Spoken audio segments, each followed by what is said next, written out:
নমস্কার বন্ধুরা, সিম্পল রন্ধনশালা চ্যানেলে আপনাদের সবাইকে অনেক অনেক স্বাগত। আজকে আমি আপনাদের সঙ্গে শেয়ার করে নেব খাস্তা মুচমুচে একটি তেলে ভাজা রেসিপি, যেটা খেতে হবে একেবারে দোকানের মতন। আর দোকানে ঠিক যেভাবে বানাই, কি কি টিপস অ্যান্ড ট্রিক্স আছে সেগুলো সম্পূর্ণ ডিটেলসে আপনাদের সাথে শেয়ার করব। তাহলে বন্ধুরা চলুন দেখে নিই কীভাবে বানাবো আজকের আমি এই খাস্তা মুচমুচে চৌকো নিমকি রেসিপি, যেটা একেবারে দোকানের মতন। এর জন্য প্রথমে আমি নিয়েছি এখানে 2 বাটি ময়দা। তো এটার পরিমাণ আপনারা আপনাদের নিজেদের মতন নিয়ে নেবেন। তার মধ্যে আমি এখানে মিশিয়ে নিচ্ছি প্রথমে সুজি। এরপর আমি এখানে দিয়ে দিচ্ছি সামান্য 1 চিমটে নুনের পরিমাণটা আমরা এখানে বেশি করে দেব না। তারপর দিয়ে দিলাম আমি প্রায় 1 চামচ মতন চিনি, এটাও আপনারা আপনাদের পরিমাণ মতন দেবেন। তারপর দিয়ে দিলাম এর সাথে কালো জিরে, এছাড়া এখানে মৌরিও অ্যাড করতে পারেন। এবার আমি এতে দিয়ে দিলাম ঘি। তো অবশ্যই বন্ধুরা ঘিয়ের পরিমাণটা একটু বেশি দিতে হবে। দিয়ে এবার আমি এটা খুব ভালো করে একবার সমস্ত কিছুটা মাখিয়ে নেব, যাতে ময়দাটা কোনো রকমভাবে ডেলা ডেলা না হয়ে থাকে, সেই কারণে। তো বন্ধুরা অবশ্যই আপনারা এটা ঘি দিয়ে মাখাবেন, তেল ইউজ করবেন না। এবার অল্প অল্প করে জল দিয়ে আমি এটার একটা ডো তৈরি করে নেব। তবে খেয়াল রাখতে হবে মেন যে ডোটা যেন নরম না হয়ে যায়। যেমন ডো আমরা রুটি, লুচি বা পরোটার জন্য মাখাই, সেরকম নরম করলে হবে না, তার থেকে একটু শক্ত করেই মাখতে হবে। তো সেরকমভাবেই আমি এই ডোটা খুব ভালো করে মাখিয়ে নিয়েছি। দেখুন আমি আঙুল দিয়ে চেপে চেপে দেখছি, এর থেকে কিন্তু আরও একটু শক্ত করলেও অসুবিধা হবে না, যেটা আমি পরে সামান্য ময়দা দিয়ে একটু করে নেব। তো দেখতে থাকুন। এইভাবেই ডোটা রেডি করে নিয়েছি। এবার নিয়েছি ডোটা বেলার জন্য একটা বোর্ড, তার উপর দিয়ে নিয়েছি আমি এতটা পরিমাণ প্রথমে ময়দা। এবার ডোটাকে আমি ময়দার উপর তুলে নিয়ে খুব ভালো করে আরেকবার এইভাবে বেলে নেব। তো বন্ধুরা যে স্টেপসগুলো আমি ফলো করছি, এই ছোট ছোট স্টেপসগুলো মেনটেন করলেই আপনাদের নিমকি তৈরি হবে একেবারে দোকানের মতন। আর দোকানের নিমকি এত টেস্টি এবং ক্রিস্পি হওয়ার কারণ কিন্তু এই সমস্ত টিপস অ্যান্ড ট্রিক্সগুলো। তো এইভাবে আমি বেলনের সাহায্য না নিয়েই হাত দিয়ে প্রথমে চেপে চেপে এইভাবে খুব সুন্দর করে একটা গোলাকৃতি তৈরি করে নিচ্ছি। তো আকারটা সেটা আপনাদের নিজেদের ওপর ডিপেন্ড করে নেবেন। তো দেখুন এইভাবে হাত দিয়ে চেপে চেপে থিকনেসটা কিন্তু এরকমই হবে। তো এটা অলমোস্ট আমি হাত দিয়ে চেপে চেপে রেডি করে নিয়েছি। নিয়ে প্রথমে আমি এটাকে মাঝখান থেকে একটা ছুরি দিয়ে 2 ভাগে ভাগ করে কেটে নিচ্ছি।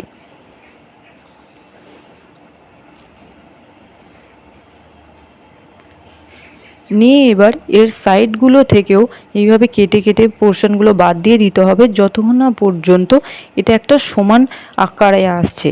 তো সেই কারণে যে এক্সট্রা বিষয়গুলো মনে হচ্ছে পোর্শনগুলো, সেগুলো আমি কেটে বাদ দিয়ে দিয়েছি। দিয়ে এইভাবে চৌকো চৌকো লম্বা লম্বা করে আমি সবটা কেটে নেব। তো সম্পূর্ণটা আমি কেটে নিয়ে এবার এটা হালকা একটু ময়দা দিয়ে ময়দার গুঁড়োতে মাখিয়ে নেব। নিয়ে একটা পাত্রে তুলে নিলাম। তো সবগুলো কেটে আমি রেডি করে নিয়েছি। এবার এগুলোকে আমি তেলে ভেজে নেব। তবে তার আগে একটা ছুরির সাহায্যে এইভাবে কানাগুলো একটু চেপে চেপে আমি একটা ডিজাইন করে নেব, যে ডিজাইনটা দেখতে হবে খুবই সুন্দর।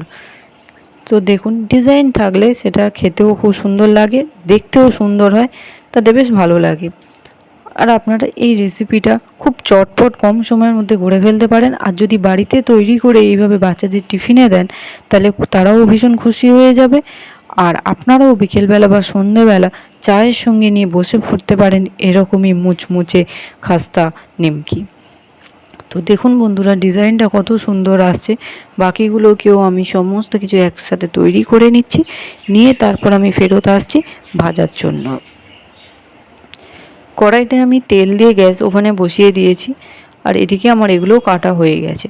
তবে তেলটা একদমই হালকা গরম হবে। দেখতে পাচ্ছেন আমি এবার এগুলোতে কড়াইতে ছেড়ে দিচ্ছি। কড়াইতে ছেড়ে দেওয়ার সময় আপনারা বুঝতে পারবেন যে তেলটা ঠিক কতটা পরিমাণে গরম রাখতে হবে, বা আমি এখানে কতটা পরিমাণে এক্স্যাক্টলি গরম রেখেছি। এরকম হালকা হালকা গাজা হবে, এই রকম কিন্তু তেলে, গরম তেলে এগুলোকে ছাড়তে হবে। খুব বেশি গরম তেলে ছাড়লে কিন্তু এগুলো যে ক্রিস্পি বা মুচমুচে ভাবটা সেটাও আসবে না, এবং ভেতর থেকেও খুব ভালো করে হবে না। একদম পুরো গ্যাসের লো ফ্লেমে অলমোস্ট ঠান্ডা তেলে এটাকে ভেজে নিতে হবে, সময় দিয়ে এটাকে করতে হবে। এটা করতে একটু সময় লাগবে। দেখতে পাচ্ছেন একটা সাইড একটু লাল লাল করে ভাজা হয়ে গিয়েছে। আমি এগুলোকে এবার সবগুলো উল্টে দিচ্ছি। তো এরকম একটা একটা করে ভালো করে উল্টে দিতে হবে। দিয়ে এই সাইডটা হয়ে গেলে তৈরি হয়ে যাবে একেবারে ডিজাইন দোকানের মতন মুচমুচে ক্রিস্পি চৌকো নিমকি রেসিপি, যেটা ভীষণই খাস্তা হবে। অ্যান্ড বন্ধুরা, আমাদের চ্যানেল সিম্পল রন্ধনশালাকে করে দিন সাবস্ক্রাইব, আর অবশ্যই এরকম রান্নার নোটিফিকেশান আরও পাওয়ার জন্য পাশে থাকা বেল আইকনটিকে প্রেস করে দিন। আর অবশ্যই রেসিপিটা যদি ভালো লেগে থাকে করে দেবেন লাইক। তো দেখুন দুদিকটাই খুব ভালো করে ভেজে নিয়েছি আমি। এরকম লাল লাল অবস্থায় ভাজা হবে, সেই সময় আমি একটা পাত্রে এটাকে তুলে নিচ্ছি। এর থেকে বেশি করে ভাজবেন না, তাহলে সেটা খেতে পারবেন না, পুরো হয়ে যাবে কালো এবং তেতো। তো প্রথম যেগুলো আমি দিয়েছিলাম সেগুলো ভেজে খুব ভালো করে তুলে নিচ্ছি। এরপর আমি বাকি যেগুলো করে রাখা আছে সেগুলোকে একইভাবে ভেজে নেব। তো বন্ধুরা, এই সময় কড়ার তেলটা গরম থাকে, তো সেটা একটু গ্যাস অফ করে বা কড়াটা নামিয়ে নিয়ে আর একটু ঠান্ডা করে নেবেন, নিয়ে তারপর আবার ভাজতে দেবেন। তো আমি সেরকম একটু করে নিয়েছিলাম, নিয়ে তারপর আমি আবার বাকিগুলোকে ছেড়ে দিচ্ছি, দিয়ে ওই একইভাবে আগের মতন করে ভেজে নেব। তার জন্য কড়াইতে আমি আগে সবগুলোকে এইভাবে দিয়ে নিচ্ছি। দেখুন একদিকটা হয়ে গেছিলো, আমি আরেকবার উল্টে দিয়েছিলাম, দিয়ে সবগুলো এইভাবেই আমি আগের মতন করে ভেজে নিয়েছি, নিয়ে এগুলোকেও আবার তুলে নিচ্ছি। এইভাবে খুব কম সময়ে ঝটপট করে বানিয়ে ফেলা যায় একেবারে বাড়িতেই খাস্তা নিমকি। কতটা এটা ক্রিস্পি হয়েছে বা কতটা মুচমুচে হয়েছে সেটা আপনারা আওয়াজ শুনলেই বুঝতে পারবেন। আর আমি ভেতরটা ভেঙেও দেখিয়ে দিচ্ছি, যে দেখুন একদম ভেতরটা হয়েছে সুন্দরভাবে সিদ্ধ এবং ঠিক দেখতে হয়েছে খাস্তা মচমচে মতন।